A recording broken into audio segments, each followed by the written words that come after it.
That's really funny. Let's just talk a little bit back to estrogen progesterone balance and why it's also a problem, right? So basically, a lot of women, when their estrogen progesterone is off whack, they tend to have very heavy periods. It can cause them to be anemic, and also when people are low iron, it blocks their thyroid, and when their thyroid's blocked, they get more heavy periods, becomes a catch-22,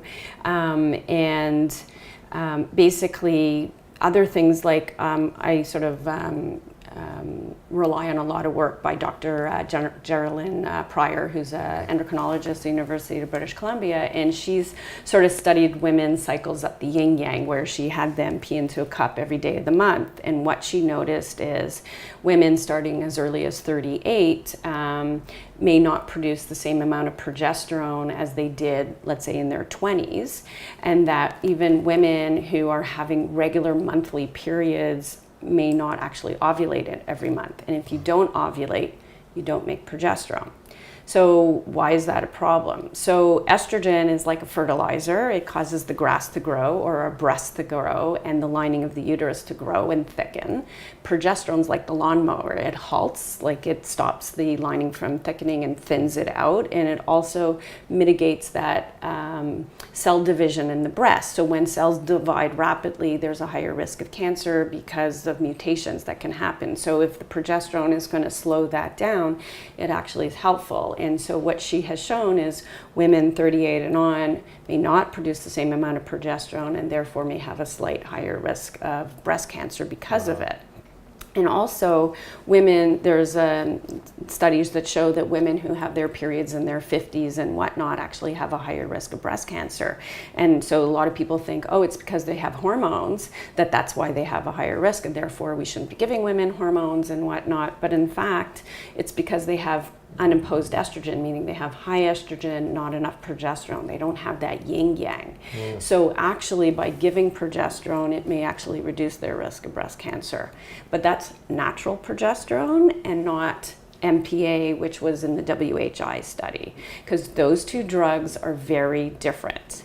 So progesterone is what we make every month when we have our, in our cycles, and what we make in pregnancy, and is quite breast protective. Whereas MPA is a medication that is an altered molecule. It's not something that our body recognizes. It works very similar to progesterone, the lining of the uterus, to prevent estrogen stimulation, but actually can increase women's risk of breast cancer, and that's what the WHI showed. So that's where I think most doctors and patients are very nervous about using hormones, because there's this huge study that showed if you use the drugs that were in the study were Premarin and Provera, that if you use those drugs, it increases your risk of breast cancer, and that also increased the risk of stroke. So there's a lot of things we've learned from that study, and basically, if we're going to take an estrogen, we're not trying to swallow it, because when you swallow estrogen, it increases clotting factors and increase that risk of stroke and cardiovascular event. If we give estrogen through the skin, it doesn't do that, so it has less risk. If we have a choice, which there's no reason that people don't have a choice, that we should be giving progesterone as opposed to methoxyprogesterone acetate. Yeah, so. Really interesting. What's kind of shocking about those studies that you mentioned, if you actually read the abstract, even though they use progestin, I haven't looked at this in a little while, but they'll say in the abstract, like they'll mention progesterone, but they're using the synthetic. Progestin, right. So it's like the medical community somehow mixes up progestins, progesterone, and progestogens, which is the group of progesterone and progestins. Yeah. And it's funny that two things. One is there was a large study in Europe that actually showed, depending on which form progesterone or progestogen that you used, your risk of breast cancer was different. So yes, if you use medroxyprogesterone acetate, your risk of breast cancer was 1.6 relative risk increase, whereas if you used progesterone, it was 1. So there's a difference. 2 is no OBGYN would ever give a pregnant woman MPA. Why? Because they know it causes cleft lip and palate, but every person who walks through a fertility clinic will get progesterone. How is it that they know the difference for pregnancy, but then kind of lose it for everybody else? Wow. I So, didn't know that. That's yeah. really interesting. Yeah. So it must affect methylation then at some level. I mean, possibly at that. Put it this way, it's a very different drug. And if you actually looked at a molecule of estrogen and a molecule of testosterone, they look more similar than progesterone and MPA. So it's how did they think they were going to act the same? Yeah. They act the same or similar at the lining of the uterus, but they act opposite everywhere else. Right. So for people that are kind of new to the biochemistry, so they stimulate the progesterone receptors. We're talking MPA or progestin, but molecularly they're totally different, and that's why. Correct. But they only stimulate the receptors or act similarly at the lining of the uterus. Oh. But in the brain and in the heart, like we have receptors for progesterone and estrogen throughout our whole body.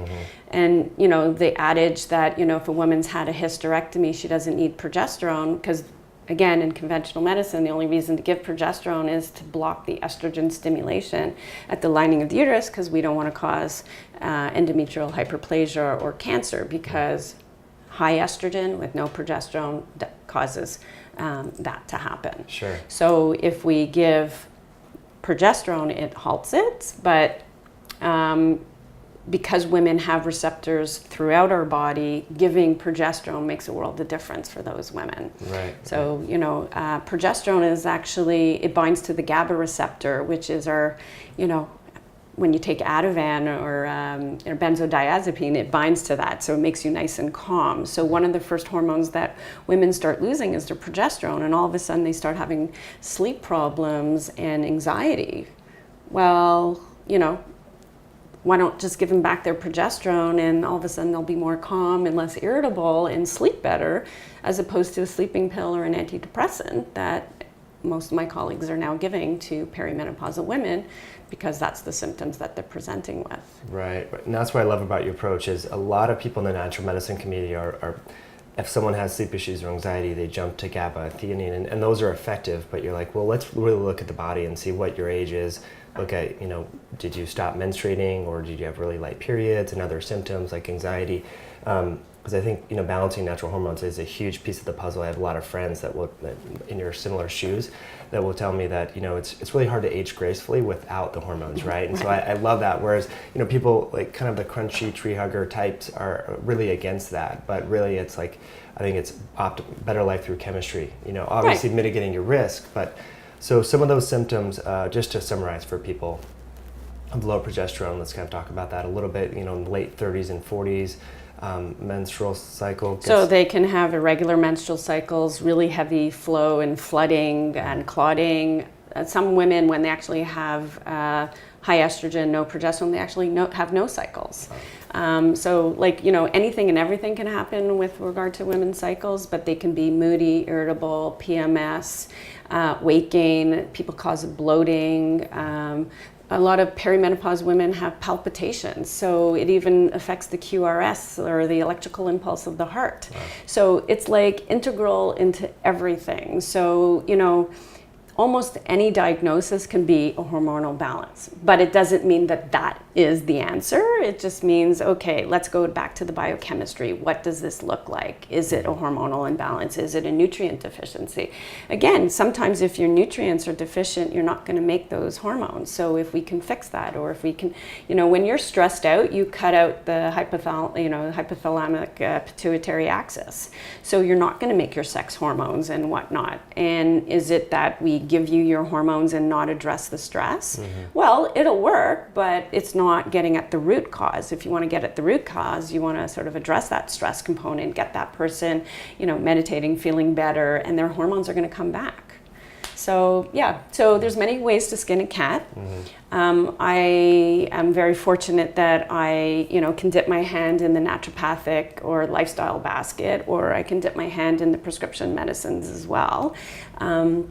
And I've been sort of practicing medicine for over 25 years, and I have to say, treating patients, especially with hormonal issues, is not an easy thing. And there's days where I scratch my head and I go, oh my God. There's a lot of practitioners out there, unfortunately, who get like a 1-day or a weekend course and then they hang up their shingle and say, I can do bioidentical hormones. I think, you have to find the right practitioner. You want to connect with someone. You want to do it in the right way and the safe way, because hormones are still hormones and there are risks. And so I'm not going to say to anybody, there's no risk taking hormones. There's risks if you cross the street. Mm-hmm. We have to choose that we want to cross the street. Right. And I guess a lot of people say, bioidentical hormones are safer. So I would sort of say, yes, they're safer than other choices, but everything we do in life is a risk-benefit ratio. I think for progesterone, I would say 95% of people benefit from it, and it helps maybe reduce their risk, especially if they have unopposed estrogen. But there are a few people who can take that progesterone and make an estrogen-like molecule. So we are all individuals, and we all have genetics that are different, and we all have to sort of figure things out for ourselves. Obviously, with the practitioner is helpful. Yeah.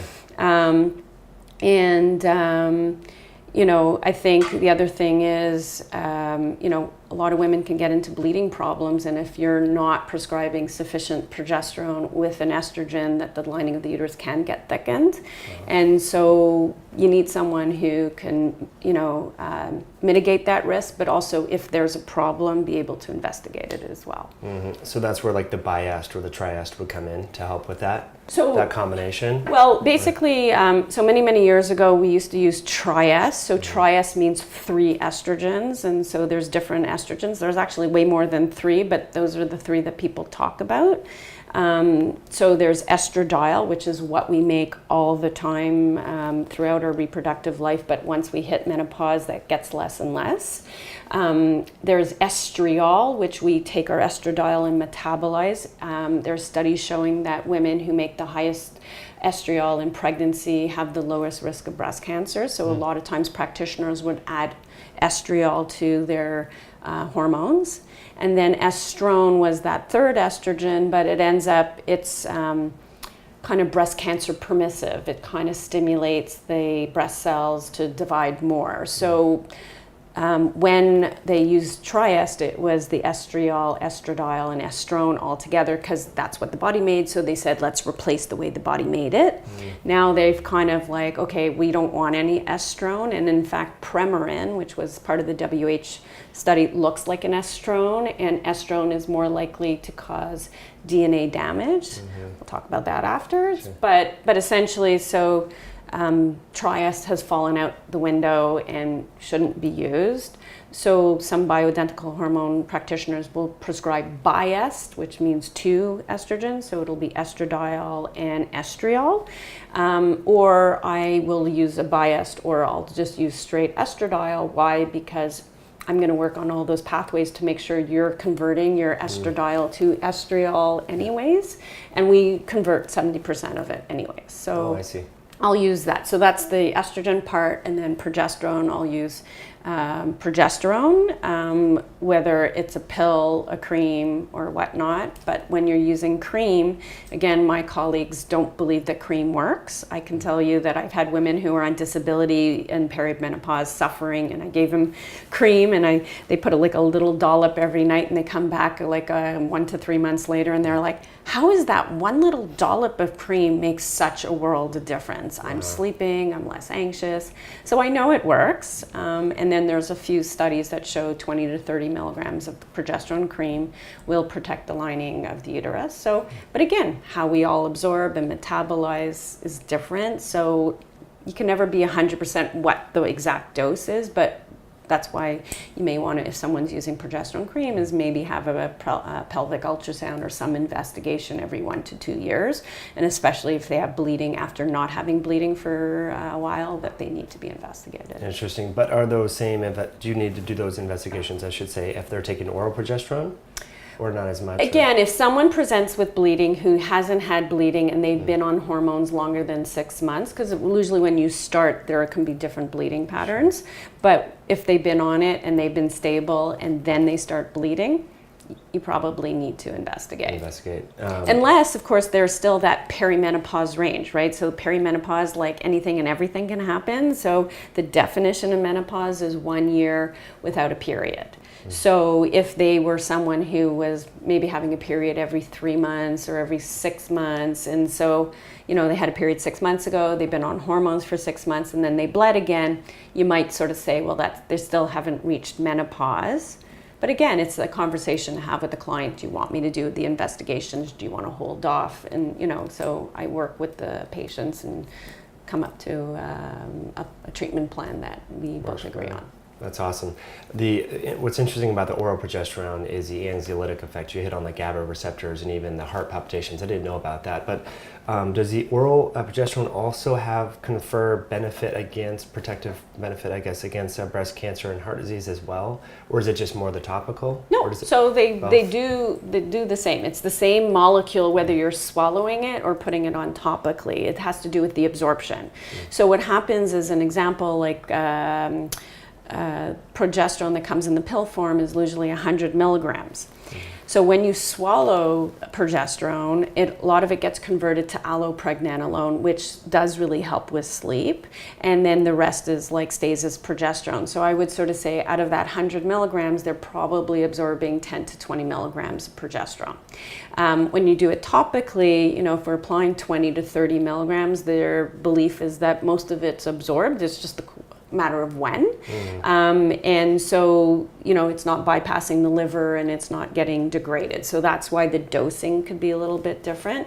Some women love the pills. It's convenient, it's easy, they can get it at any pharmacy if they wanted to. But some people get bloated or they get gut issues or whatnot. And again, if someone's gut is poor, they're not going to absorb their medication the same way that someone has an integrated, a gut that's working well. Right. So again, it's trial and error. Some women don't tolerate oral and they love the cream, or they've used the cream and they go, did nothing for me, and they switched to the oral. It's all trial and error. Yeah. So estrogen we don't want to swallow orally. Progesterone is fine. And so again, some people will say that progesterone works better for sleep when it's given orally. I think it's true, but even topically, women will find improved sleep. Yeah. There's a lot of practitioners who actually give progesterone to men because again, we all have the same hormones, it's just how much. So, I usually say that we can give men lower doses of progesterone. So again, swallowing a pill probably somewhere between 10 to 30 milligrams, where women we give somewhere between 100 and 300. But too much progesterone for men can actually cause erectile dysfunction. So we don't want that. I always joke with my patients also, because sometimes they'll put progesterone in the private area, and I sort of say, you know, if you happen to put it on, your husband starts up with you, don't worry about it, he'll just be nicer afterwards. Because it causes, binds to the GABA receptor, so you feel calmer and more relaxed. Right, that's very interesting. So not so much for men, low doses, but if anything, it would be oral, because that conversion to the allopregnanolone, right? Yeah, you can actually use it. So again, a lot of practitioners who actually give testosterone might give a low dose progesterone we're talking about testosterone cream, a low dose progesterone. Why? Because it blocks it from going to dihydrotestosterone, which causes some of the side effects.